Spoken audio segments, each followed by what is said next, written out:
दोस्तों नमस्कार, आप देख रहे हैं वायरल सच। स्वागत है एक बार फिर से आज की बड़ी और ताजा खबरों में। आपको बता दें कि हरियाणा में बीजेपी नेताओं की बैठक के खिलाफ किसानों का तगड़ा विरोध, पुलिस से हुई झड़प, तोड़े बैरिकेड। वहीं किसान आंदोलन में अराजनीतिक रहकर सरकार को जवाब देगा अन्नदाता, घर घर जाकर बताएंगे लोगों को भाजपा की असलियत। वहीं यूपी ब्लॉक प्रमुख चुनाव में भाजपा को मिली बम्पर जीत, 825 में से 600 से मिली अधिक सीटें। वहीं जनसंख्या नियंत्रण कानून बनाने के लिए राज्यसभा में बिल हुआ पेश, 2 से ज्यादा बच्चे होने पर कई अधिकार खत्म करने की सिफारिश। वहीं देश भर में चलेगा दिल्ली वाला दाव, पंजाब के बाद मुफ्त बिजली का वादा लेकर उत्तराखंड जाएंगे केजरीवाल। वहीं पेट्रोल के दाम 100 रुपए के पार पहुंचे, गुस्साए शिवसेना नेताओं ने मोदी सरकार के खिलाफ किया तगड़ा विरोध प्रदर्शन। वहीं तेल की कीमतों के खिलाफ प्रदर्शन के दौरान टूटी बैलगाड़ी, नीचे गिरे कांग्रेस के कार्यकर्ता। वहीं पश्चिम बंगाल में देश में ईंधन की बढ़ती कीमतों के विरोध में टीएमसी कार्यकर्ताओं ने भी जमकर किया प्रदर्शन। वहीं 2 बच्चों वाले परिवार के लिए सरकार लाएगी विशेष योजना,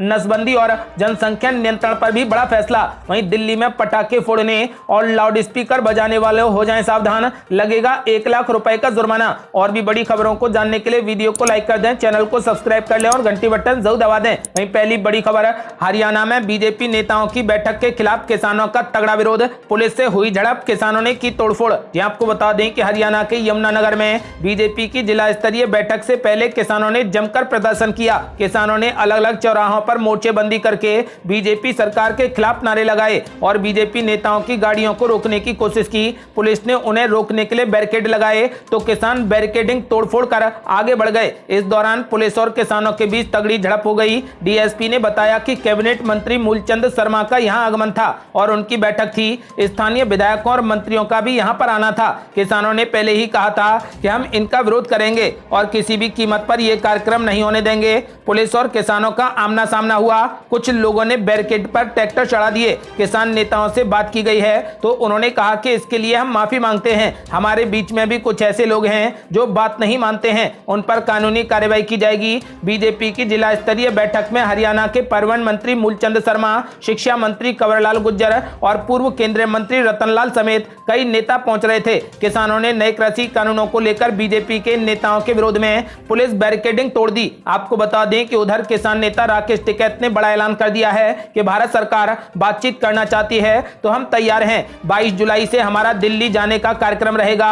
22 जुलाई से संसद सत्र शुरू होगा और 22 जुलाई से हमारे 200 लोग संसद के पास धरना देने जाएंगे। मैंने ये नहीं कहा था कि कृषि कानूनों को लेकर संयुक्त राष्ट्र जाएंगे। हमने कहा था कि 26 जनवरी की घटना की निष्पक्ष जांच हो जाए। अगर यहाँ की एजेंसी जांच नहीं कर रही तो क्या हम यूएन में जाएंगे। आपको बता दें कि नए कृषि कानूनों के खिलाफ लगातार किसान अपना विरोध प्रदर्शन कर रहे हैं और किसान नेता राकेश टिकैत ने ऐलान कर दिया है कि 22 तारीख से संसद भवन के पास तगड़ा प्रदर्शन किया जाएगा। यदि सरकार ने कानूनों को वापस नहीं लिया तो ये आंदोलन चलता रहेगा। यदि आप भी चाहते हैं कि जल्द से जल्द कृषि कानूनों का समाधान निकले तो इस वीडियो को लाइक कर अपनी राय हमें कमेंट बॉक्स में जरूर दें। और बड़ी खबर, किसान आंदोलन और होगा तेज, अराजनीतिक रहकर सरकार को जवाब देगा अन्नदाता, घर घर जाकर बताएंगे लोगों को भाजपा की असलियत। आपको बता दें कि फिलहाल तीनों कृषि कानूनों को लेकर केंद्र सरकार और किसान आमने सामने हैं। दोनों पक्ष बातचीत के लिए भी तैयार हैं, मगर शर्त बीच में आ जाती है। सरकार की शर्त है कि तीनों कृषि कानूनों को रद्द कराने की मांग छोड़कर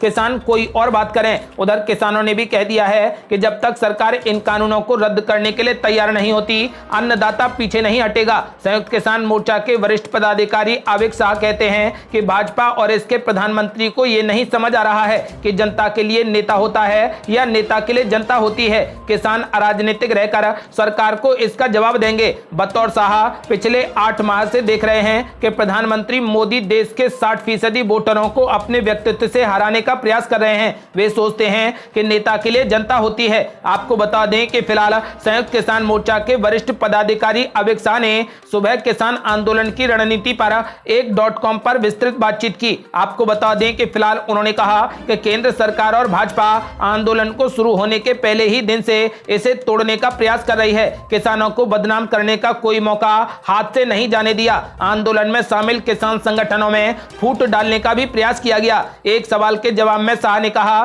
कि अगर संगठन के किसी पदाधिकारी की तरफ से कोई अलग बयान आता है तो उससे विचलित ना हो। कोई किसान नेता चुनाव लड़ने की बात कह देता है, ये एक संगठन का विचार है। किसान संगठनों से मिलकर संयुक्त किसान मोर्चा बना है। अंतिम निर्णय मोर्चे द्वारा ही लिए जाते हैं। Tikri border, Singhu border, Shahjahanpur border और यूपी बॉर्डर पर चल रहा किसानों का आंदोलन संयुक्त किसान मोर्चे के नेतृत्व में चल रहा है। आपको बता दें कि किसानों ने ऐलान कर दिया है कि अब घर घर जाकर लोगों को भाजपा की असलियत बताएंगे। अगली बड़ी खबर, यूपी ब्लॉक प्रमुख के चुनाव में भाजपा की धमाकेदार जीत, 825 सीटों में से जीती 635 सीटें। जी आपको बता दें कि उत्तर प्रदेश में ब्लॉक प्रमुखों के चुनाव में भी बीजेपी ने अपना परचम लहरा दिया। ब्लॉक प्रमुख चुनावों में पार्टी के शानदार प्रदर्शन पर प्रधानमंत्री नरेंद्र मोदी ने सभी कार्यकर्ताओं को बधाई दी है। बता दें कि राज्य में 825 सीटों में से 735 सीटों पर बीजेपी ने ब्लॉक प्रमुख के प्रत्याशी दिए थे। उसमें से 635 सीटों पर भाजपा के प्रत्याशी विजयी हुए हैं। कुछ सीटों पर सपा के उम्मीदवार भी जीते हैं। यूपी में एक बार फिर पार्टी के शानदार प्रदर्शन पर पीएम नरेंद्र मोदी ने ट्वीट किया और कहा कि उत्तर प्रदेश में ब्लॉक प्रमुखों के चुनाव में भी बीजेपी ने अपना परचम लहराया है। सरकार की नीतियों और जनहित की योजनाओं से जनता को लाभ मिला है, वो पार्टी की भारी जीत में परिलक्षित हुआ है। इस विजय के लिए पार्टी के सभी कार्यकर्ता बधाई के पात्र हैं। वहीं मुख्यमंत्री योगी आदित्यनाथ ने कहा कि मैं विजयी प्रत्याशियों को हृदय से बधाई देता हूं, उनका अभिनंदन करता हूं। क्षेत्र पंचायत प्रमुख के चुनाव में 635 से अधिक सीटों पर भाजपा अपने सहयोगियों और समर्थकों के साथ विजयी बन रही है। यह संख्या पूरे परिणाम आने पर अभी और बढ़ेगी। आपको बता दें कि फिलहाल यूपी ब्लॉक प्रमुख के चुनाव में बीजेपी ने परचम लहरा दिया और 825 सीटों में से 635 सीटों पर अब तक कब्जा कर लिया। अगली बड़ी खबर, जनसंख्या नियंत्रण कानून बनाने के लिए राज्यसभा में बिल हुआ पेश, 2 से ज्यादा बच्चे होने पर कई अधिकार खत्म करने की सिफारिश। यह आपको बता दें कि देश में कठोर जनसंख्या नीति लाने के लिए राज्यसभा में भाजपा के 3 सांसदों ने एक प्राइवेट मेंबर बिल पेश कर दिया। भाजपा सांसद सुब्रमण्यम स्वामी, हरनाथ सिंह यादव और अनिल अग्रवाल द्वारा पेश किए गए इस बिल में एक बच्चा नीति को प्रोत्साहित करने के लिए कई प्रावधान किए जाने का सुझाव दिया गया है। वहीं 2 से ज्यादा बच्चे पैदा करने पर सरकारी नौकरी छीनने और मतदान करने, चुनाव न लड़ने और राजनीतिक पार्टी बनाने के अधिकार को समाप्त कर देने की बात भी कही गई है। अगर सभापति से अनुमति मिलती है तो इस बिल पर संसद के इसी सत्र में चर्चा हो सकती है और नया कानून बन जाएगा। इधर उत्तर प्रदेश के मुख्यमंत्री योगी आदित्यनाथ ने भी 11 जुलाई को प्रदेश में जनसंख्या नीति घोषित करने का ऐलान कर दिया है। उत्तर प्रदेश में चुनाव को देखते हुए इस मुद्दे पर संसद से लेकर सड़क तक राजनीति गरमाने के आसार हैं। जनसंख्या नियंत्रण बिल के तौर पर लाए जा रहे इस प्रस्ताव में एक बच्चा नीति को प्रोत्साहित करने के लिए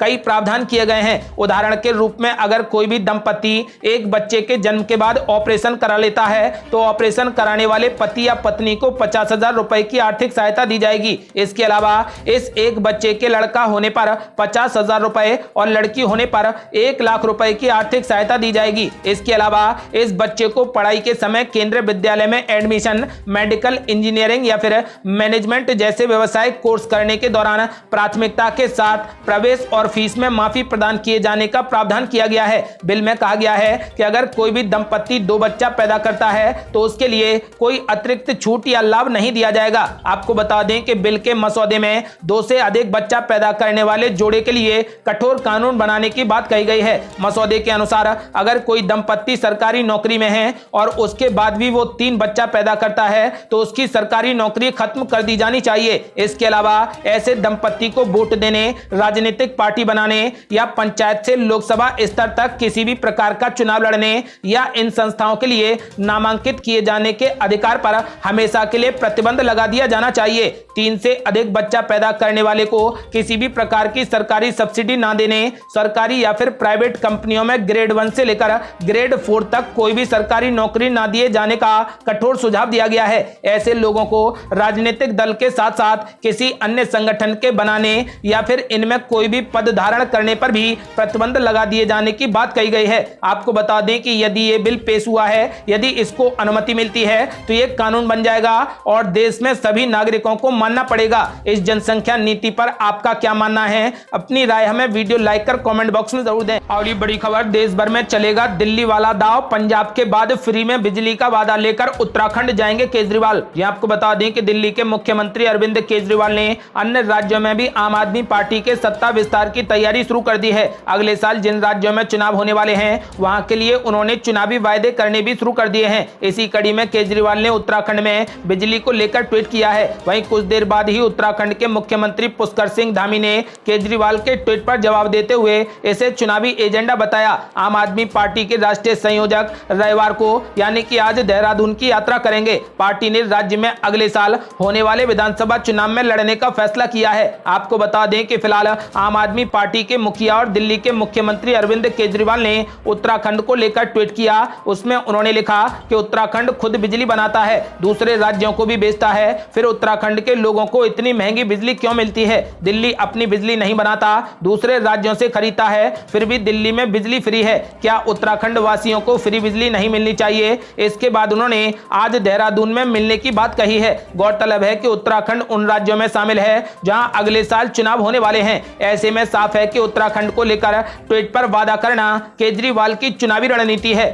और बड़ी खबर, जम्मू में भी पेट्रोल के दाम 100 रुपए के पार। गुस्साए शिवसेना नेताओं ने मोदी सरकार के खिलाफ किया तगड़ा विरोध। यह आपको बता दें कि देश के कई अन्य राज्यों की तरह ही जम्मू में भी शनिवार को पेट्रोल के दामों ने सेंचुरी मार दी। शनिवार को जम्मू में पेट्रोल 100 रुपए 21 पैसे प्रति लीटर हो गया, जिसके खिलाफ शिवसेना ने मोदी सरकार के खिलाफ तगड़ा प्रदर्शन किया। आपको बता दें कि पेट्रोल की इस बेतहाशा बढ़ती कीमतों के खिलाफ शिवसेना ने शनिवार को सड़कों का रुख किया। आम जनता को महंगाई वॉरियर का खिताब देते हुए शिव सैनिकों ने सड़क पर चल रहे वाहनों पर स्टिकर लगाए और प्रधानमंत्री नरेंद्र मोदी का धन्यवाद किया। शिवसेना के प्रदेश अध्यक्ष मनीष साहनी के मुताबिक जब कांग्रेस समय में पेट्रोल के दाम 60 रुपए होते थे तो बीजेपी के वरिष्ठ नेता जम्मू पहुंच गए थे। तब की कांग्रेस सरकार को कटघरे में खड़ा करते थे, लेकिन शिवसेना ने बड़ा आरोप लगाया है कि अब जबकि जम्मू में तेल सेंचुरी मार ली है, केंद्र सरकार चुप्पी साधे बैठी है। शिवसेना ने बड़ा आरोप लगाया है कि पेट्रोल और डीजल की कीमतों के खिलाफ प्रदर्शन कर वो थक गए हैं और इसलिए आज उन्होंने सड़कों का रुख किया है। और बड़ी खबर, जम्मू के बाद मुंबई में भी तगड़ा प्रदर्शन। तेल की कीमतों के खिलाफ प्रदर्शन के दौरान टूटी बैलगाड़ी, नीचे गिरे कांग्रेस के कार्यकर्ता। यहां आपको बता दें कि तेल की कीमतों को लेकर सरकार के खिलाफ हल्ला बोल जारी है। कांग्रेस ने देश के अलग अलग हिस्सों में प्रदर्शन किया। मुंबई में कांग्रेस कार्यकर्ताओं ने बैलगाड़ी पर चढ़कर तेल की बढ़ती कीमतों के खिलाफ प्रदर्शन किया। इस दौरान बैलगाड़ी टूट गई और कांग्रेस के कार्यकर्ता नीचे गिर गए। देहरादून में भी कांग्रेस कार्यकर्ताओं ने पेट्रोल डीजल की बढ़ती कीमतों को लेकर तगड़ा प्रदर्शन किया। वहीं पश्चिम बंगाल में पेट्रोल डीजल की बढ़ती कीमतों के खिलाफ तृणमूल कांग्रेस कोलकाता में 2 दिवसीय धरना दे रही है। राज्य के परिवहन मंत्री फरहाद हाकिम ने कहा कि जब से मोदी सरकार आई है वो जन विरोधी गतिविधियां कर रही है। जब तक मोदी सरकार को होश नहीं आ जाता हम इसका विरोध करते रहेंगे। आपको बता दें कि वहीं दक्षिण 24 परगना में सागर विधानसभा क्षेत्र के मंदिरतला बाजार में टीएमसी कार्यकर्ताओं ने बाइक में आग लगाकर और लकड़ी के चूल्हे पर खाना बनाकर पेट्रोल डीजल की बढ़ती कीमतों के खिलाफ तगड़ा प्रदर्शन किया। अगली बड़ी खबर, दिल्ली में पटाखे फोड़ने और लाउड स्पीकर बजाने वाले हो जाएं सावधान, लगेगा 1 लाख रुपए का जुर्माना। यह आपको बता दें कि लाउड स्पीकर, जनरेटर सेट और पटाखों से ध्वनि प्रदूषण करने वालों की अब खैर नहीं है। ऐसे लोगों से निपटने के लिए अब 10,000 से लेकर 1 लाख रुपए तक भारी भरकम जुर्माने का प्रावधान किया गया है। दिल्ली प्रदूषण नियंत्रण समिति ने शनिवार को राजधानी में ध्वनि नियमों के उल्लंघन के लिए जुर्माने को संशोधित किया है। अब लाउड स्पीकरों और सार्वजनिक सूचना प्रणाली के माध्यम से शोर करने पर 10,000 रुपए तक भारी जुर्माना लगाया जाएगा। आपको बता दें कि इसके अलावा आदेश के अनुसार 1000 किलोवोल्ट एम्पियर यानी केवीए से अधिक के डीजल जनरेटर सेट के लिए 1 लाख रुपए का जुर्माना लगाया जाएगा और बिना पूर्व अनुमति के अधिक आवाज करने वाले निर्माण उपकरणों के लिए 50,000 रुपए का जुर्माना होगा। नए संशोधन के तहत ध्वनि प्रदूषण फैलाने वाले किसी भी माध्यम पर लाख रुपए तक के जुर्माने का प्रावधान किया गया है। आपको बता दें कि साथ ही जनरेटर सेटों के ध्वनि प्रदूषण के संबंध में कार्रवाई करने के भी आदेश दिए गए हैं। इसके अलावा अब ध्वनि प्रदूषण फैलाने वाले प्लांट को भी जब्त कर लिया जाएगा। संशोधन के इस प्रस्ताव को एनजीटी ने भी अपनी मंजूरी दे दी है। अगली बड़ी खबर, कोरोना की दूसरी लहर के बीच खुलने लगे स्कूल। बिहार के बाद अब गुजरात और हरियाणा सरकार ने भी लिया बड़ा फैसला। यह आपको बता दें कि देश में कोरोना वायरस का कहर अभी भी बना है। कोरोना वायरस की दूसरी लहर के कारण देश के कई राज्यों ने लॉकडाउन लागू किया था, साथ ही कई प्रतिबंध भी लगा दिए थे। वहीं अब कोरोना के मामलों में कमी आने के प्रतिबंधों में छूट दी जा रही है। इसके चलते गुजरात और हरियाणा राज्यों ने स्कूल खोलने का फैसला किया है। आपको बता दें कि हरियाणा के शिक्षा मंत्री कंवरपाल गुर्जर ने राज्य में स्कूल खोले खोले जाने की घोषणा कर दी है। उन्होंने कहा कि पहले कक्षा 9 से लेकर 12 तक के स्कूल खोले जाएंगे। हरियाणा में 16 जुलाई से कक्षा 9 से लेकर 12 तक के स्कूल सोशल डिस्टेंसिंग के साथ फिर से खुलेंगे। स्थिति सामान्य रही तो अन्य कक्षाओं के लिए भी स्कूल खोल दिए जाएंगे। वहीं गुजरात में भी स्कूल खुलने वाले हैं। गुजरात के मुख्यमंत्री विजय रूपानी ने राज्य में स्कूलों को खोले जाने की घोषणा कर दी है। उन्होंने कहा कि गुजरात में 15 जुलाई से कक्षा 12 के छात्रों के लिए स्कूल खोले जाएंगे। हालांकि इस दौरान केवल 50% छात्रों को आने की अनुमति होगी। इसके अलावा गुजरात में 15 जुलाई से ही कॉलेज भी खुलेंगे। वहीं स्कूल और कॉलेज दोनों में ही छात्र स्वैच्छिक आधार पर कक्षाओं में आ सकते हैं। उपस्थिति अनिवार्य नहीं होगी। और बड़ी खबर, नोएडा में फिर बड़ी सख्ती, धारा 144 लागू, मॉल, रेस्टोरेंट और होटल के लिए भी बने नए नियम। ये आपको बता दें कि आगामी त्योहारों को ध्यान में रखते हुए कोरोना वायरस संक्रमण फैलने से रोकने के लिए नोएडा में 30 अगस्त तक धारा 144 लागू कर दी गई है। Additional DSP law and order Shraddha Pandey ने बताया कि जुलाई और अगस्त में सावन, शिवरात्रि, बकरीद, स्वतंत्रता दिवस, मुहर्रम, रक्षाबंधन और जन्माष्टमी जैसे बड़े त्योहारों को देखते हुए संक्रमण के प्रसार को रोकने और असामाजिक तत्वों द्वारा शांति व्यवस्था को भंग किए जाने की आशंका के चलते जिले में धारा 144 लागू कर दी गई है। एडिशनल डीएसपी ने बताया कि मेडिकल सेवाओं और आवश्यक सेवाओं के अतिरिक्त अन्य सभी गतिविधियां प्रतिबंधित रहेंगी। किसी प्रकार की सामाजिक, राजनीतिक, खेल, मनोरंजन, सांस्कृतिक, धार्मिक उत्सव से आदेश संबंधित गतिविधियां तथा अन्य सभाएं बिना पूर्व अनुमति के नहीं होंगी। शादी समारोह में अधिकतम 50 व्यक्तियों की उपस्थिति मान्य होगी।